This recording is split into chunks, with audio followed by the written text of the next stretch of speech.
convidado hoje aqui no Jornal 96 é o deputado federal Beto Rosado, do Partido Progressista, o PP, que na semana passada anunciou aliança com o ex-prefeito da capital, Carlos Eduardo Alves. O PP vai estar junto nessa coligação em torno de Carlos Eduardo. Bom dia, deputado. Bom dia, Diógenes. Bom dia a todos os ouvintes da 96 FM. Qual é a avaliação que o senhor faz dessa aliança do PP com o ex-prefeito de Natal, Carlos Eduardo? Ô Diógenes, essa aliança é movida principalmente pela prioridade do Partido Progressista, que é a eleição do mandato parlamentar de deputado federal. A gente sabe a importância a nível de partido, a nível nacional, tempo de televisão, o fundo partidário, tudo gira em função do número de cadeiras de deputados federais que o partido tem. Então a gente tem essa orientação nacional de garantir essa cadeira, e nós conversamos com diversos segmentos, conversamos com o governador, conversamos com o Carlos Eduardo, e o caminho de Carlos foi um caminho mais interessante pela análise do partido de manutenção da cadeira do nosso mandato, e também de pensar no Rio Grande do Norte, obviamente, como um estado que tem muito potencial de melhorar. A gente vê aí todas as dificuldades que o governo tem passado. Não é herança exclusiva dele, não é uma falha exclusiva do governador, mas o Rio Grande do Norte precisa de uma grande mudança a partir dos primeiros dias de governo para que se possa garantir a governabilidade do estado. Deputado Beto Rosado, o senhor entra numa coligação que tem pesos pesados da política do Rio Grande do Norte. Tem Zé Agripino, que preferiu ser candidato a deputado federal nessa eleição, e Walter Alves. São puxadores de votos dessa coligação. Mesmo diante da presença deles, vocês fizeram as contas, vocês ficaram com... Houve veto ao PSB, veto a Rafael Mota a entrar nessa coligação? Não, de forma nenhuma. Olha, a análise que se faz nesse momento é uma análise matemática, uma análise não muito difícil de se fazer. O que precisa atingir são o coeficiente, né, para que se possa ter um número de cadeiras esperado. A gente sonha aí até uma quarta cadeira que possa vir dessa coligação. Teríamos uma terceira bem garantida. Haja visto que o próprio senador Agripino, agora candidato a deputado federal, tem um potencial de votos de atingir o coeficiente, que um coeficiente natural do Rio Grande do Norte, e provavelmente essa campanha vai girar em torno de 180 mil votos. 180 mil votos. Acredito. Os cálculos, todos os grupos políticos estão fazendo esses cálculos. Então a gente entende que o próprio senador tem esse potencial de atingir um coeficiente. Walter também. Assim como o deputado Walter Alves, que teve 190 mil votos na passada. A gente espera que possa até haver alguma queda, mas também não é grande, tão significativa. Também seria atingir próximo ao coeficiente. E aí a gente teria, obviamente, 16 candidatos na coligação, candidatos de peso. Beto Rosado é um deles. Eu tenho uma expectativa também de ter uma boa votação, de ser avaliado pelo eleitor potiguar. E aí, com isso, a gente garantiria uma terceira e lutaria por uma quarta vaga. Então, é essa conta que se faz. A gente acha que é viável e, obviamente... eu conversei com o PSB, conversei com o Rafael Mota, eu tinha uma expectativa, inclusive, de poder pertencer a uma coligação junto com o Fábio Faria. A gente tinha construído juntos uma nominata, e que eu acho que tinha um caminho bom também por lá. E quando eu conversei particularmente com o Rafael, a gente entendia que se se os dois juntos estivessem nessa coligação, poderia haver até dificuldades da eleição de um ou de outro. E que o bom seria, olha, se eu vou para um canto, um entendimento interessante seria estar no outro. Eu não teria desconforto em absolutamente nenhuma das duas, na condição de candidato a deputado federal. Obviamente que no pensamento da majoritária, né, tem muita diferença, mas isso foi um fato natural, conversado. A bancada do Rio Grande do Norte é a bancada que mais conversou política nesses últimos dias lá em Brasília, nos corredores do Congresso. Eu imagino. Então isso foi muito bem discutido, conversado, dialogado, e a gente entendeu esse caminho como melhor. A informação que eu tenho é que na reta final dessas discussões havia uma certa resistência da parte do grupo da prefeita Rosalba, não dela inclusive, mas sua, e do seu pai também, que acompanha essas negociações, em torno dessas garantias. E que na reta final houve sim um veto. Se ele entrar, não dá para ficar. Mais ou menos o senhor explicou isso aqui agora há pouco, né? Mas assim, não houve um veto pessoal. Foi um veto... De forma nenhuma, de forma nenhuma. Rafael é um excelente parlamentar, um amigo, e eu tenho certeza que ele vai ter o caminho dele também de eleição. Torço por isso. É isso aí. E qual é a avaliação que o senhor faz? Nós tivemos aí os números do Ibope no final de semana. Qual é a avaliação que o senhor faz do quadro, neste momento, da disputa para o governo e para o Senado? Olha, Jorge, nós temos 3 candidatos despontando aí, né? Tem a candidata Fátima Bezerra, do Partido dos Trabalhadores. Temos o candidato... Liderando ela, Liderando. Temos o candidato Carlos Eduardo, que esse, assim, é o que eu acho que tem um potencial de arranque melhor. E o governador, que está com 9%, não é isso, na pesquisa? É. Então, a gente acredita, porque nós fizemos essa análise em Mossoró. Eu acho que em Mossoró é um pouco até diferenciado o cenário do estado, porque o governador tem um pouco menos de intenção de votos em Mossoró, mas a gente acredita que essa campanha vai se definir com essa disputa da senadora Fátima Bezerra com o ex-prefeito Carlos Eduardo. Porque, francamente, quando afunila o voto do eleitor, as eleições do Rio Grande do Norte são polarizadas, né? A sua aposta é que a polarização vai ser Fátima e Carlos Eduardo. Né? Provavelmente seguiremos para um segundo turno. E o segundo turno muda muito a questão do primeiro, né? Por exemplo, na eleição passada, o candidato Henrique Alves, ele passou como o primeiro colocado para o segundo turno, mas perdeu para o atual governador Robson Faria quando abriu as urnas. Então a gente acredita a virada ocorreu no segundo turno. Isso. Né? E eu acho que vai ser talvez um caminho igual no cenário desse ano. E no caso do Senado, qual é a sua avaliação, deputado Beto Rosado? Olha, o Senado, a gente nessa configuração política, nós optamos pelo apoio a Garibaldi e a Antônio Jacome. Garibaldi já apareceu aí como um primeiro lugar, né, nas pesquisas, natural. A surpresa aí é o capitão Stevenson, né, que apareceu em segundo lugar. Bom, né? Não, desculpa, em terceiro. Em segundo é Geraldo Melo. Também é uma surpresa, Geraldo, tanto tempo, né, que não faz a política do dia a dia, mas apareceu como um nome forte aí no começo. A última vez que ele teve mandato foi senador antes de 2002, né? Foi eleito em 96. Depois é seguido por Zenaide e Antônio Jacome, é isso? Aí tem. Eu digo aqui os números, o senhor. Garibaldi, 24... Geraldo Melo, 22, Capitão Stevenson, 19, Zenaide, 18 e Antônio Jacome, 12%. Eu acredito que o nosso senador, o nosso pré-candidato ao Senado, Antônio Jacome, tem um potencial muito bom ainda, ele tem um segmento evangélico interessante. Eu não sei, Jorge, eu até lhe faço uma consulta, que eu soube que os evangélicos não respondem à pesquisa, é isso mesmo? Existe não sei lhe responder. Graças a Deus aqui quem pergunta sou eu. Pergunta e você responde. Não me faça pergunta difícil de responder, meu amigo Beto Rosado. Mas eu acredito que Jacome ainda tem um potencial de arranque bom e ele pode surpreender. Mas realmente, os primeiros estão aí, entre Garibaldi e Geraldo Melo. Então o Senado está aberto, na sua opinião aí? Tá aberto. O governo também, né?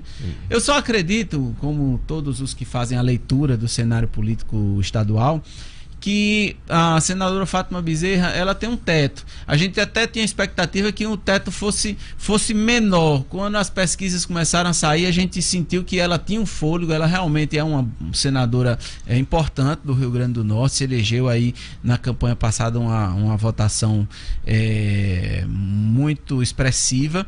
Batendo, inclusive, uma figura histórica Vilma de Faria. Como Vilma de Faria na disputa, né? Porém, a gente espera que no segundo turno realmente esse teto seja mais drástico, porque a política nacional houve muita polarização, muita discussão, o que é esquerda, o que é centro, o que são os ideais, a ideologia. Então eu acredito que tenha sim um certo teto e que isso dificulte. Assim como dificultou muito a eleição de Henrique, que tinha 80% da classe política em apoio a ele na eleição passada e não conseguiu êxito porque realmente o povo não tinha essa vontade. Fala em Henrique, uma curiosidade dentro do seu segmento hoje, do seu grupo político aí, a coligação. Henrique pode disputar a cadeira de deputado federal depois que ele foi liberado? Eu acredito, Diógenes, que judicialmente ele até pode, porque não há condenação, não é? Ele é acusado. Ele foi condenado, já tem uma condenação, mas não tem segunda instância. Isso. Não tem, aí não cai na ficha limpa. Mas ele já tem uma condenação em Brasília. Isso, mas ele assim, quando ele foi solto, ele discutiu que não iria ser candidato, não é isso? Houve essa discussão. Houve uma discussão de que havia uma expectativa de gente ligada. Eu acredito que ele não disputará nenhum mandato. Isso foi discutido nessa reta final aí, na hora não discutimos. Porque isso altera também, caso ele entre no jogo, essa expectativa de eleição para deputado federal. Altera, com certeza. Altera bastante aí. Não sei a quem vai prejudicar tanto, mas havia uma expectativa. Muita gente acha que dificilmente ele vai. Essa é a sua opinião também, que ele dificilmente vai disputar. Minha opinião, Diógenes, bem honesta, e você sabe que eu gosto da conversa bem honesta e franca. O principal prejudicado seria Beto Rosado se houvesse uma situação dessa, mas eu acredito que ele não vai ser candidato. Deixa eu te perguntar uma coisa. Agora, no plano nacional, PP, dentro desse bloco aí, o Centrão, resolveu apoiar Geraldo Alckmin, mas avaliava outros apoios, inclusive a Ciro Gomes e o PR, por exemplo, no caso, estava pensando até em apoiar o Bolsonaro. Qual é o caminho aí para o Centrão? O caminho ficou Alckmin, né? Foi decidido.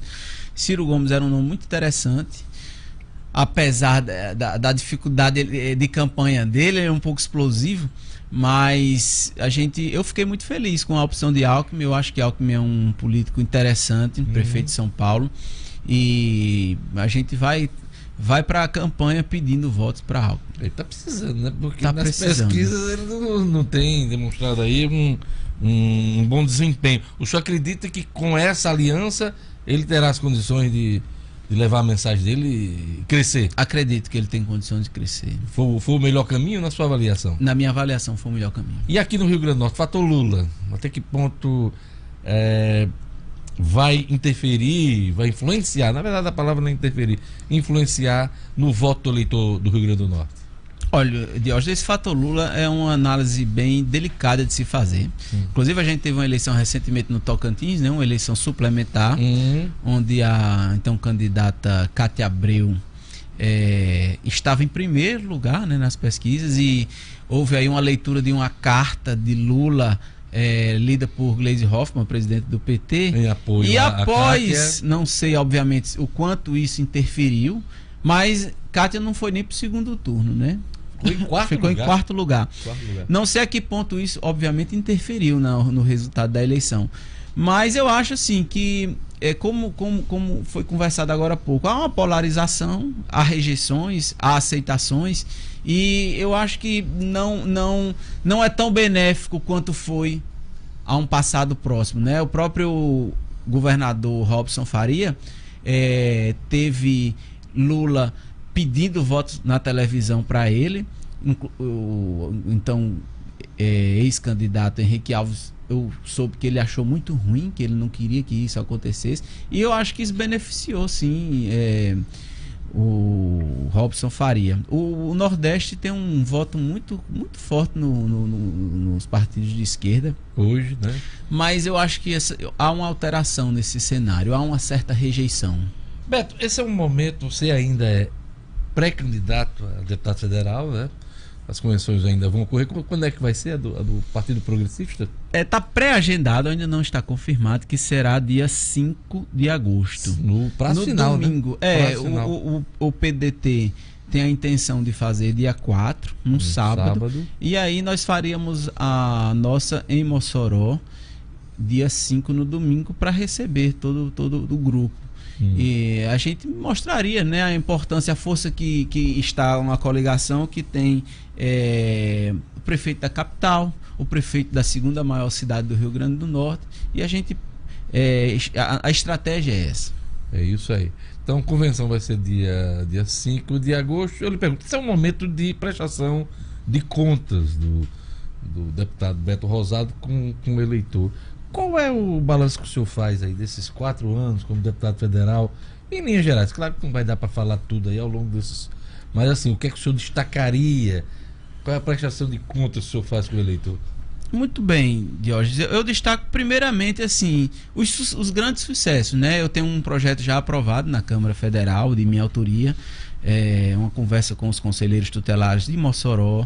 Eles relataram as dificuldades que tinham de ir nas residências onde tinha aqueles problemas com jovens, porque os pais às vezes agressivos, e eles precisavam de um apoio policial, não tinha isso garantido por lei, eles tinham dificuldade de atuar, e eu coloquei uma lei em Brasília que foi aplaudida, foi aprovada por unanimidade, inclusive com grupos de esquerda, grupos de centro, grupos de direita apoiando, e foi um sucesso, é uma ação nossa, e já está aprovada, está no Senado para finalizar, mas com certeza lá também correrá tudo bem. E ela prevê o quê?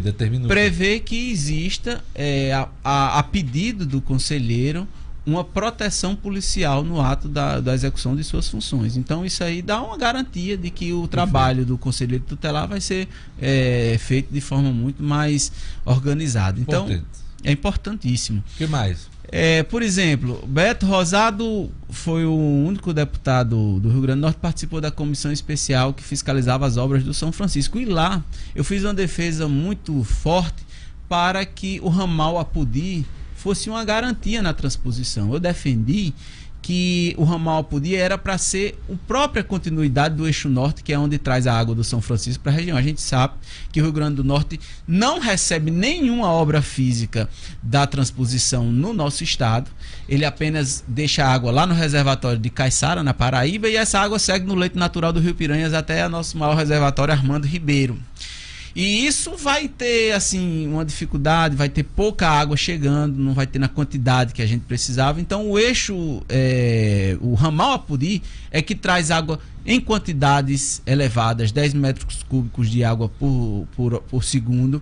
Isso garantiria que nosso reservatório Santa Cruz fosse um reservatório sempre cheio. De lá, geograficamente, a nossa geografia do estado permite um cinturão das águas, que o Ceará já fez e o Rio Grande do Norte precisa fazer. Tem como, por gravidade, sem bombeamento nenhum, levar essa água da região oeste até as regiões metropolitanas aqui próximo a Extremóis. Então foi uma defesa de Beto Rosado, dentre inúmeras outras coisas. Eu cito aqui também, Diógenes, que eu já fiz, achei muito interessante, uma proposta que foi um mandato participativo. Colocamos R$1 milhão para a população escolher onde ela tinha interesse que o recurso fosse aplicado. A população escolhia a região, o município e o benefício que chegaria à sua cidade. Então nós destinamos 3 propostas. Os municípios que entraram, que ganharam, foi o município de Itajá, Porto Alegre e Rafael Godeiro. E foi muito sucesso, a população se mobilizou nas redes sociais, a gente deu essa opção para as pessoas escolherem, e dentre inúmeras outras ações. Recentemente estava proibido pagar conta de luz nas casas lotéricas, e foi uma ação de Beto que reuniu a bancada, conversou com a Caixa, que tinha encerrado um convênio com o grupo Neoenergia, que é responsável pela distribuição de energia no estado, da Bahia, do Rio Grande do Norte e do Pernambuco, e conseguimos fazer com que fosse reanalisada essa tarifa, que o grupo Neoenergia encerrou o convênio, e hoje, a partir da semana passada, começou a retomada de recebimento dessas contas. Também um trabalho recente de Beto Rosado. Olha, o ouvinte aqui, Paulo de Nova Natal, está dizendo: bom dia, diga ao deputado que os evangélicos respondem sim a pesquisas eleitorais e podem até decidir eleições. Então ótimo. Já respondeu essa questão. Natal. E para encerrar, nós temos 2 minutos ainda.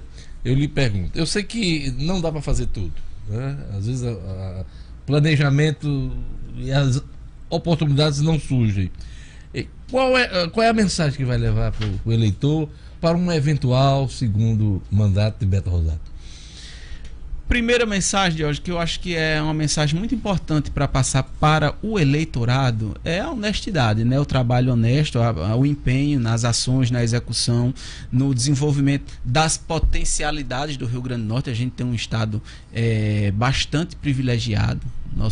Nosso sal aí, 97% da produção do sal do Brasil é aqui no Rio Grande do Norte, e eu atuei bastante nesse setor para garantir que ele tivesse força, tivesse condições de concorrências iguais.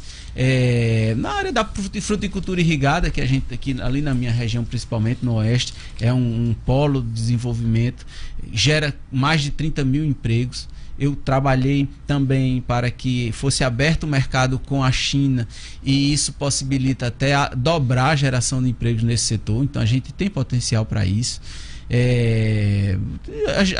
Os diversos setores, a pesca, que a gente tem muito forte no estado. O Rio Grande do Norte hoje é o maior produtor de atum do Brasil e pode quintuplicar. A região ali de Areia Branca, que é uma região que recebe muito desse pescado, tem se desenvolvido bastante, e eu tenho atuado no Ministério da Agricultura para dar infraestrutura, né, para que se possa melhorar cada vez mais essa cadeia produtiva. E eu quero passar que eu sou um deputado atuante, um deputado participativo, que conversa, que estuda o Rio Grande do Norte e que tem feito um bom trabalho com muita honestidade. Pois é, vai ter a campanha eleitoral aí, quando abrir o período real. A campanha começa, as convenções até dia 5 de agosto, tem aí as confirmações de candidatura e registro até o dia 15, campanha para valer a partir do dia 16, né? Isso. Para valer com rádio, TV, essa coisa toda. E é prazo curtíssimo, né? Termina dia 7 de outubro, teremos aí 45 dias para correr. Corrida de 100 metros. Corrida de 100 metros. É isso aí, conversei com o jovem deputado federal Beto Rosado, do Partido Progressista. Obrigado, Beto, por sua presença aqui no nosso programa. Obrigado a você, Diógenes, e a abertura desse espaço aqui, a sua audiência, seu público que lhe escute, para conhecer um pouco mais do trabalho de Beto Rosado. É isso aí, a todos um bom dia. A gente volta amanhã. Daqui a pouquinho tem Padre Nunes, Fé na Vida. Eu volto amanhã com o Jornal 96. Tchau.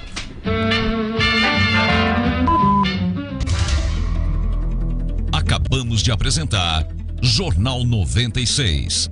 Edição e apresentação: Diógenes Dantas. Locução: Gerlane Lima. Redação e produção: O'Hara Oliveira. Direção: Enio Cinedino. Oferecimento: Mude o trânsito mudando você. Detran e Governo do Estado. RR Arte Serigrafia, dando vida às suas ideias. Rua Antônio Prado 27, Cidade da Esperança, ou ligue 3205-1783.